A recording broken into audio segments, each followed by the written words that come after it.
Assalamualaikum dan salam sejahtera kepada semua murid-murid Sekolah Kebangsaan Bukit Gading. Murid-murid mungkin tidak sabar untuk kembali ke sekolah. Tetapi sebelum itu, murid-murid perlu mematuhi beberapa peraturan dan SOP yang telah ditetapkan. Mari kita tonton video ini.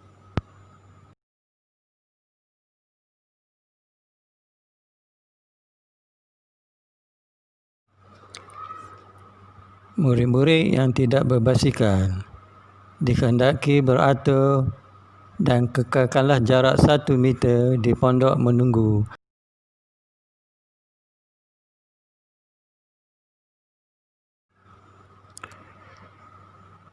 Selepas pintu pagasi, murid-murid akan disukat suhu.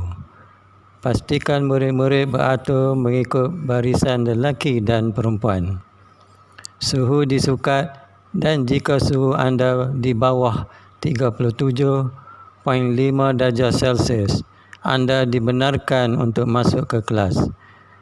Jangan lupa mengambil slip kertas bacaan suhu untuk diberi kepada guru di dalam kelas. Ikut laluan yang ditetapkan dan kekalkanlah jarak 1 meter. Murid-murid yang datang dengan berbasikal, anda akan memasuki melalui pintu pagar A. Suhu akan disukat. Bawa basikal anda ke tempat meletak basikal. Seterusnya, murid-murid dikehendaki bergerak ke dewan di bahagian belakang. Anda akan direhatkan dulu selama 10 minit. Kemudian, suhu anda akan disukat.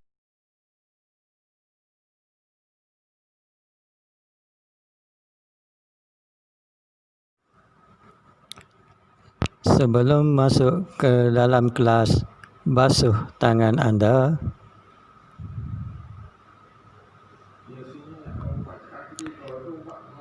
Berikan slip kertas sukatan suhu kepada guru.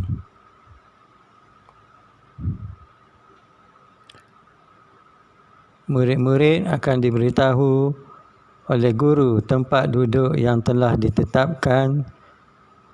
Murid-murid tidak dibenarkan untuk bertukar tempat tanpa kebenaran.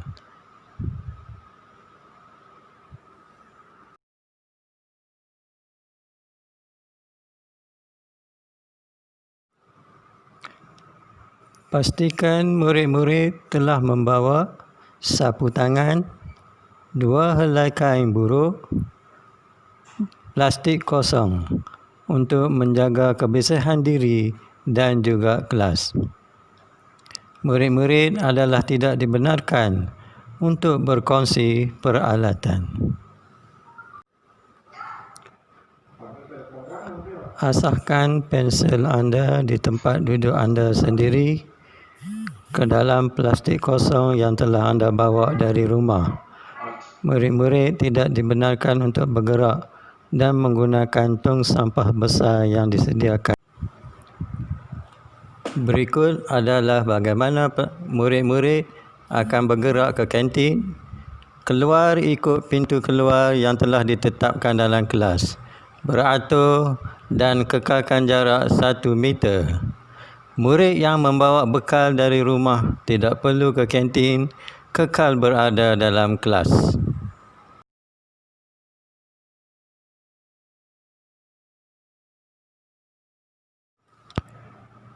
Semasa berada di kantin, basuh tangan anda dahulu.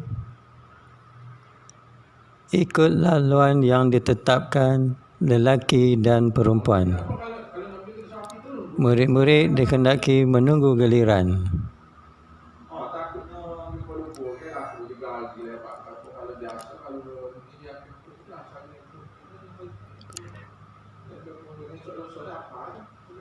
Setelah selesai membeli makanan, murid-murid dikehendaki keluar mengikut laluan keluar yang telah ditetapkan untuk bergerak ke kelas.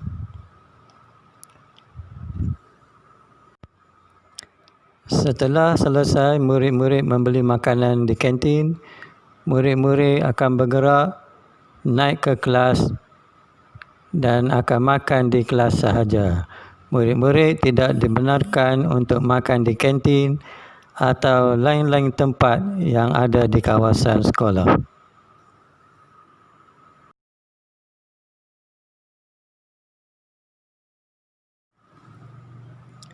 Murid-murid perlu menyediakan sudu, garpu dan tisu semasa makan di dalam kelas. Murid-murid tidak dibenarkan untuk berkongsi makanan.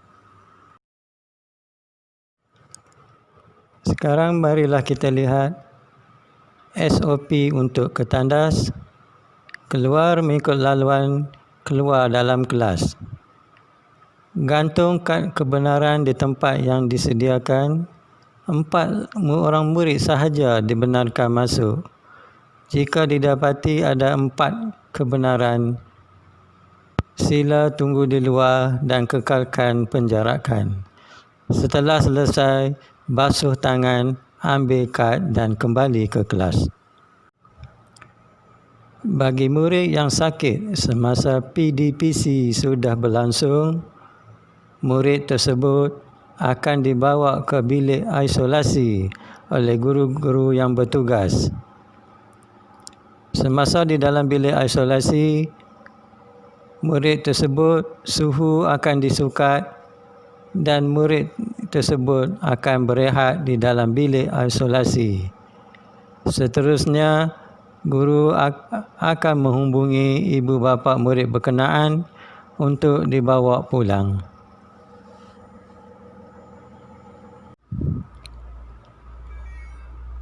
Sebelum pulang, meja dan kerusi murid-murid akan disanitasikan.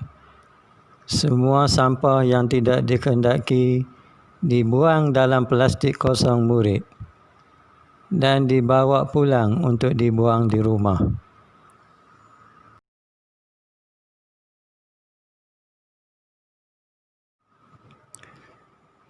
Sebelum pulang, murid-murid dikehendaki keluar melalui laluan keluar dalam kelas. Kekalkan penjarakan 1 meter. Basuh tangan sebelum pulang. Murid-murid dikehendaki pulang terus ke rumah.